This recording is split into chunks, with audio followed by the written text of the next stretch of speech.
ఉభయ సభలు. ఇదేంటి?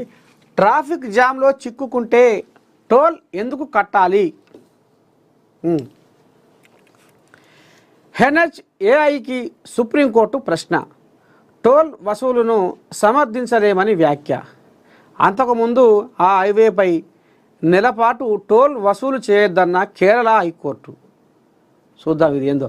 ప్రయాణికులు ట్రాఫిక్ జామ్లో చిక్కుకొని అవస్థలు పడిన సందర్భాల్లో టోల్ రుసుము ఎందుకు చెల్లించాలని సుప్రీంకోర్టు సోమవారం భారతీయ జాతీయ రహదారుల ప్రాధికార సంస్థని ప్రశ్నించింది. 65 కిలోమీటర్ల దూరం ప్రయాణానికి 12 గంటల సమయం తీసుకున్న సందర్భాల్లోనూ టోల్ రుసుము కింద 150 చెల్లించాలా అని అడిగింది.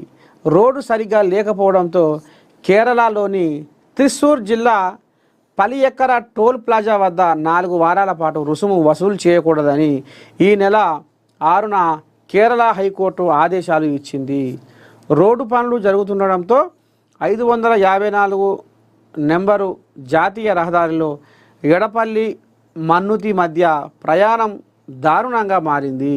అందువల్ల నెల రోజుల పాటు టోల్ రుసుము వసూలును సస్పెండ్ చేస్తున్నట్టు హైకోర్టు ఆదేశాలు ఇచ్చింది.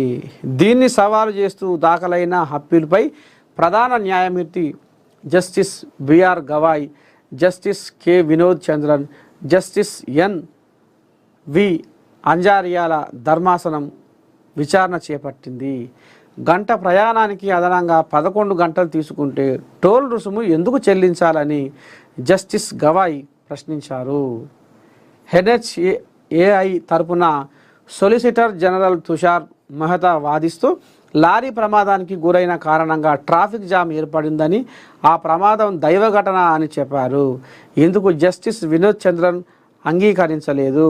ఆ ప్రమాదం దైవఘటన కాదని, రోడ్డుపై ఉన్న గుంతలో లారీ దిగబడడం వల్లనే ట్రాఫిక్ జామ్ ఏర్పడిందని గుర్తు చేశారు.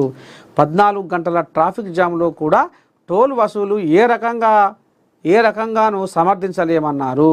తీర్పును వాయిదా వేశారు. ఇక రోడ్డు పనులు నడుస్తుంటే ఇక అందులో ఒక గుంత, ఒక మన్ను, ఒక మశాడం, రాళ్ళు రప్పలు, అందులో ఇక ట్రాఫిక్ జామ్ అయ్యి గంటల కొద్దిగా టైం పడుతుంది. కాబట్టి మీరు టోల్ వసూలు చేస్తారు టోల్ ఫీజు అనేది. ఇక మరి ఇక్కడ పెద్ద కోర్టు కూడా చెప్పుకొస్తుంది. ఇదేంది ఇది? ములుగు జిల్లా మంగపేట మండలంలో